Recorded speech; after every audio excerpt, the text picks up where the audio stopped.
A minha missão é ajudar você a se tornar a sua melhor versão. Então, vamos ver aí as formas de coletar dados. Como que a gente pode coletar os nossos dados? A gente pode coletar os dados usando escalas de classificação. Não está aí, tá? 67. A gente pode coletar os dados usando escalas de classificação, também chamada de rating scale, que é uma forma da gente descrever um comportamento dentro de um contínuo. A gente consegue fazer para poder indicar o nível de independência, o nível de resistência ou o nível de complacência de uma pessoa durante uma atividade. É uma boa unidade de medida para a gente ter durante intervenções em grupo, durante intervenções em ambiente natural. Forma da gente coletar os dados. A gente pode coletar dados de frequência, dados de duração do comportamento. Então, a gente mede o comportamento usando um parâmetro com qual frequência ele ocorre, com qual duração. Tá? Então, qual frequência, qual duração. A gente usa, por exemplo, dados de frequência e duração para poder rastrear, por exemplo, o comportamento problema. Quantas vezes bateu a cabeça na parede? Quantas vezes jogou as coisas no chão? Quantas vezes se mordeu? Então, a gente usa muito para isso também. Nós temos também a sonda de dados. O que é a sonda de dados? A gente coleta o dado na primeira tentativa e depois não coleta mais. E aí você continua fazendo o ensino em todas as tentativas, mas você só coleta os dados na primeira tentativa. Tá? Então, por exemplo, se você tem um critério de aprendizagem de 3 respostas corretas, 3 dias diferentes, com 2 pessoas diferentes, você vai coletar na primeira tentativa de cada um desses dias para você ver se essa criança está atingindo o critério ou não. Então, pode ser essa também uma forma viável quando você tem alunos que atingem critérios muito rápido ou tem muitos alvos para serem ensinados. O que acontece? A gente pode fazer a coleta de dados tentativa por tentativa. Então, por exemplo, se eu estou fazendo uma imitação, a cada tentativa, a cada alvo da imitação, eu vou coletar o dado. Então, eu estou fazendo um programa, por exemplo, de imitação, onde eu vou fazer 6 repetições. Eu vou coletar o dado dessas 6 repetições. Então, tentativa por tentativa, eu vou coletar os dados. Então, a gente coleta, por exemplo, os dados de pelo menos 10 tentativas e calcula a porcentagem. Então, a gente também faz isso. E aí, por exemplo, para você estabelecer o critério de aprendizagem, você coloca, o critério de aprendizagem quando tiver 80% das tentativas corretas por 2 dias consecutivos, com 2 pessoas diferentes, já para pensar na generalização.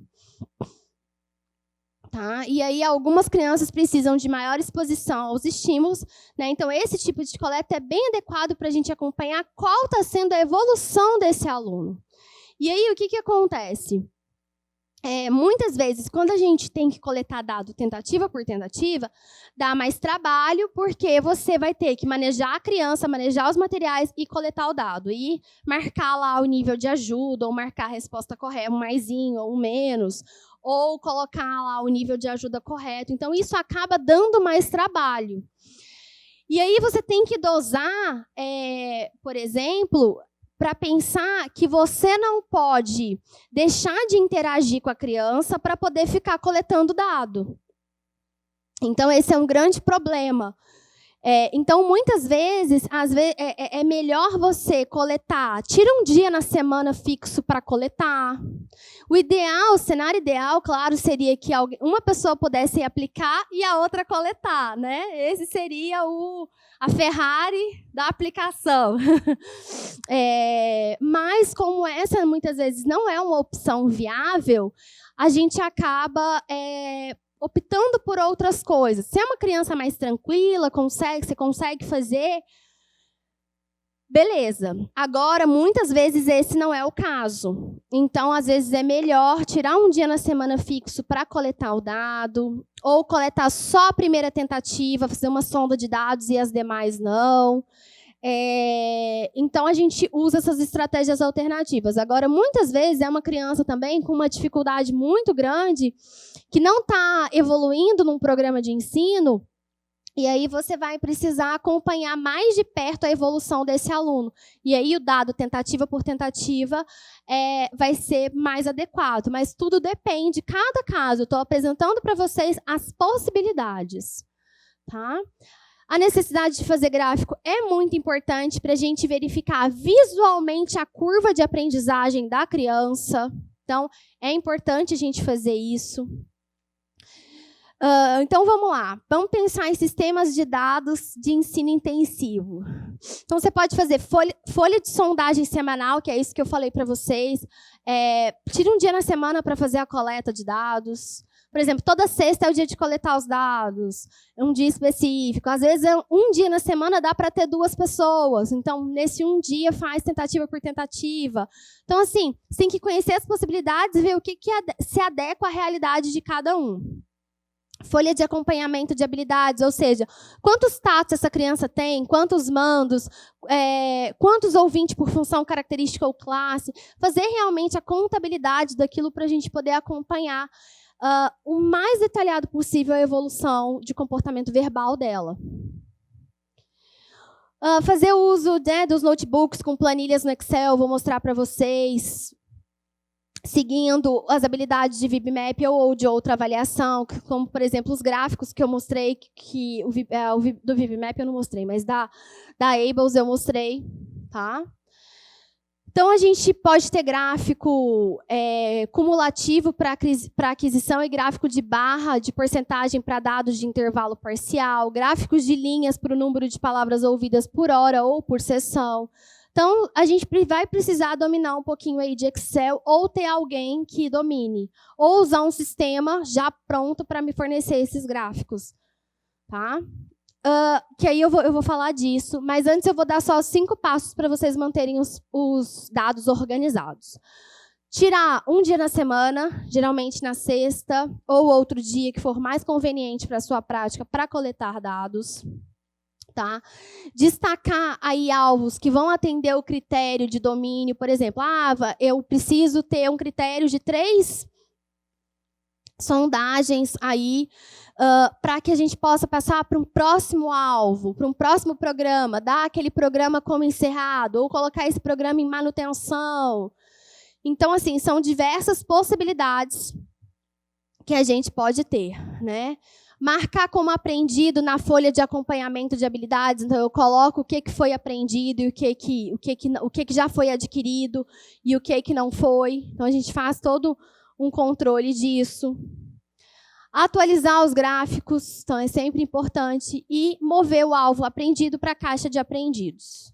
Algumas coisas vão fazer mais sentido na hora que eu falar da organização de materiais, que eu vou mostrar algumas coisas para vocês, dessas questões de aprendido, manutenção. Oi.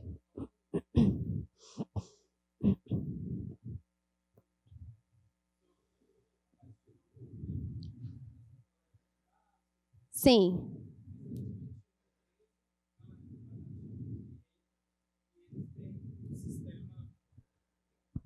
Eles têm um sistema onde você faz todo o registro de dados pelo próprio iPad e essa geração de gráficos vem automática. E até o controle de alvos gerados, os alvos que a criança tem, o repertório, o desenvolvimento sai todo automático, né? Lá já está funcionando, porque das últimas vezes que eu olhei, tem Behave e tem Aba+. Que aí facilita muito quem tem que fazer tem esse essas registro. 2 empresas aí. E nos Estados Unidos tem outras, que está até aí nos slides de vocês. A gente tem o Catalyst, que é o que eu usava. A gente tem Rethink Autism. E tem outras. Nos Estados Unidos tem um monte. Tá? Mas no Brasil, o que eu sei justamente é Behave e Aba+.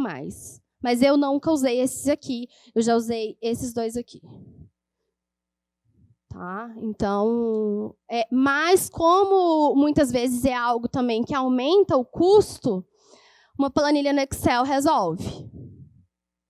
Porque você paga, né, por um número X de crianças, de clientes.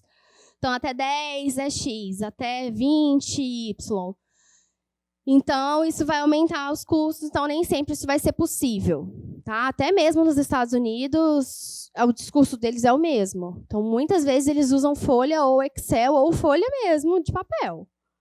Então, justamente por isso, porque aumenta o custo. Então, gráfico de linha, gráfico de barra, tá? Então, a gente tem todas essas opções. A gente faz até na mão, usando essas folhas aqui, que são os Standard Acceleration Charts, aí, os charts do Precision Teaching, que é uma forma de coleta de dados baseados na frequência. Tá? Então, quaisquer dados o suficiente para serem coletados são importantes para serem colocados graficamente. Então, realmente é feita uma importância muito grande às questões de dados e gráficas. Tá? Então, você pode também ter dados gráficos para comportamentos fora do ensino intensivo, para ambiente natural, para ambiente de instrução em grupo. Você precisa ter a sua tomada de decisão baseada em dados, né? Se você está acompanhando, por exemplo, novas palavras que essa criança está emitindo, novas frases, novos elementos, taxa de acerto dela.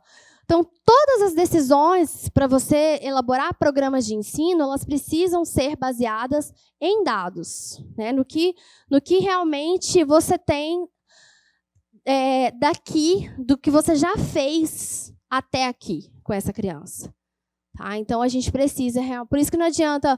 a folha de registro fica lá perdida na pasta e aquilo não é avaliado. Aí não vai adiantar. Então, muitas vezes, vai olhar a folha de registro 1 mês depois. Não vai adiantar. Então, você tem que fazer um acompanhamento semanal disso. Então, por isso que, muitas vezes,